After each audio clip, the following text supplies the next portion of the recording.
Salam Sobat Hai dimanapun berada. Bersama saya Desman Sihotang dari Pusat Pengembangan Sumber Daya Manusia Pusdiklat Kementerian Ketenagakerjaan Republik Indonesia. Kali ini kita akan membahas sepintas dan adanya pertanyaan, bolehkah menyepakati penahanan ijazah dalam perjanjian kerja? Nah, kita akan coba mengupasnya dari perspektif kami dalam mengikuti pendidikan dan latihan menjadi seorang mediator hubungan industrial. Kami mencoba memaparkannya, dan jika berkenan menjadi bahan untuk pengetahuan sobat sekalian, silakan diikuti langkah-langkahnya, dan pengertian itu memang harus dipahami betul. Nah, ijazah, kita mulai ini dari ijazah.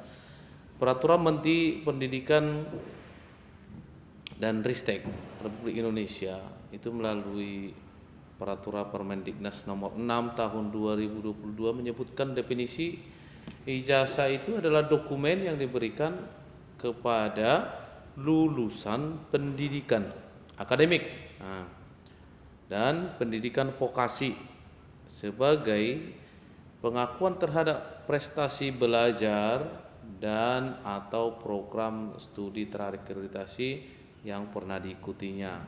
Nah, persoalan yang sering terjadi pada masa sekarang ini, kenapa perusahaan maupun pekerja bisa menyepakati penahanan ijazah?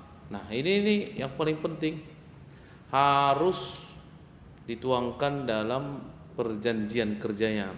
Nah, perjanjian kerja sendiri bisa timbul pada pekerjaan dengan perjanjian kerja waktu tertentu. Ini tentu kita sudah mengerti, kalau dulu istilahnya akrab dengan kita outsourcing begitu.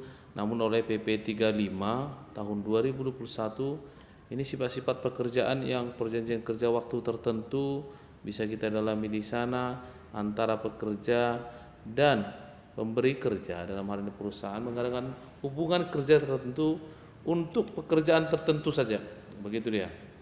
Jadi dia selesainya pekerjaan, ya udah PKWT-nya berakhir. Nah, yang kedua itu pekerjaan waktu tidak tertentu. Hubungan kerja yang terjadi di sana itu antara pengusaha dengan pekerja, dia bersifat tetap. Artinya dia melakukan pekerjaan itu secara berulang-ulang dengan pekerjaan yang sama dan untuk waktu yang masa kerjanya menurut pekerja sendiri, begitu ya. Nah, lebih lanjut mengenai perjanjian kerja ini itu bisa kita lihat di khususnya ini pada pasal 54 ayat 1 Undang-Undang Ketenagakerjaan, yang mana dia harus memuat nama perusahaan, nama identitas, dan memulainya pekerjaan, kemudian pengaturan mengenai jam kerja dan seluruh hak dan kewajiban antara pemberi kerja dan pekerja itu sendiri. Nah, sampai di sini, sepanjang pengetahuan kami dari apapun yang kami terima dan kami pelajari, bahwa Undang-Undang Ketenagakerjaan itu tidak secara langsung itu mengatur larangan terkait penahanan ijazah. Namun dalam itikat perjanjian kontrak kan kita mengetahui ada KUH Perdata yang mengatur mengenai kebebasan berkontrak. Apa hal yang penting di sana? Yaitu kesepakatan kedua belah pihak, itu tertuang di pasal 1320 Kitab Undang-Undang Hukum Perdata, ya. Dan di pasal 52 Undang-Undang Ketenagakerjaan itu sendiri, itu ya perjanjian kerja dibuat atas dasar kesepakatan kerja, kemampuan atau kecakapan ini terkait dengan pribadinya, ya.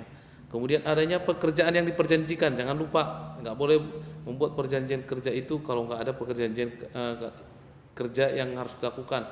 Pekerjaan yang dipekerjakan itu tidak bertentangan dengan aturan yang berlaku. Jadi jangan coba-coba misalnya membuat perjanjian dengan memperjanjikan sesuatu hal yang di luar peraturan undang-undang, ya. Nanti bisa akibatnya kita berhadapan dengan hukum yang lain, begitu ya.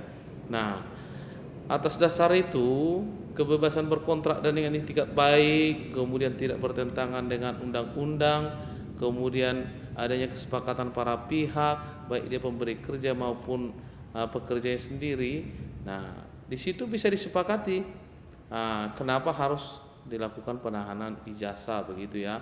Nah, di sisi lain versi pengusaha itu penahanan ijazah bisa saja dilakukan karena apa dan disepakati oleh pekerja itu terkait dengan misalnya nih apabila pekerjanya mengikuti sekolah atau pendidikan dengan dibiayai oleh pengusaha begitu ya. Misalnya mengikuti diklat, kursus. Nah, perusahaan nih udah menganggarkan banyak-banyak untuk mengikuti pendidikan. Nah, setelah pendidikan supaya ada jaminan, ini bisa disepakati begitu loh. Ijazah dia itu ya masih tetap dititip di perusahaan begitu. Namun yang paling penting dari itu semua adalah bila pun dia diperjanjikan dalam isi perjanjian kerjanya, pengusaha bisa menahan ijazah pekerja.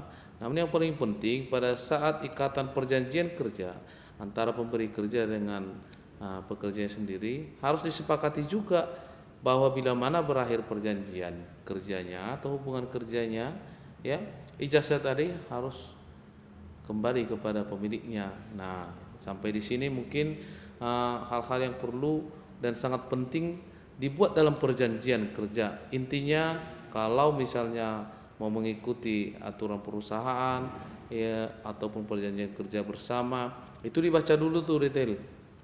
Apa memang ijazahnya dititip begitu ya atau istilahnya ditahan pengusaha itu alasannya apa dan harus memang tidak dengan paksaan. Kalaupun karyawan atau pekerja sendiri memberikan ijazahnya kepada pengusaha untuk katakanlah disimpan atau dititip di sana sampai tiba waktunya nanti pada masa perjanjian atau hubungan kerja yang berakhir sesuai dengan kesepakatan pada perjanjian kerja, ijazah itu juga bisa dikembalikan kepada pemiliknya. Baik, demikian mungkin mengenai perjanjian kerja dan kesepakatan antara pekerja dengan pengusaha. Bila mana ada pertanyaan ataupun masukan atau hal-hal yang mungkin bisa kita bahas di sesi lainnya, kita akan kupas tuntas. Saya Desman Sihotang, biasa disapa Deshot, ya hadir untuk itu semua. Salam sobat MHI di seluruh Indonesia.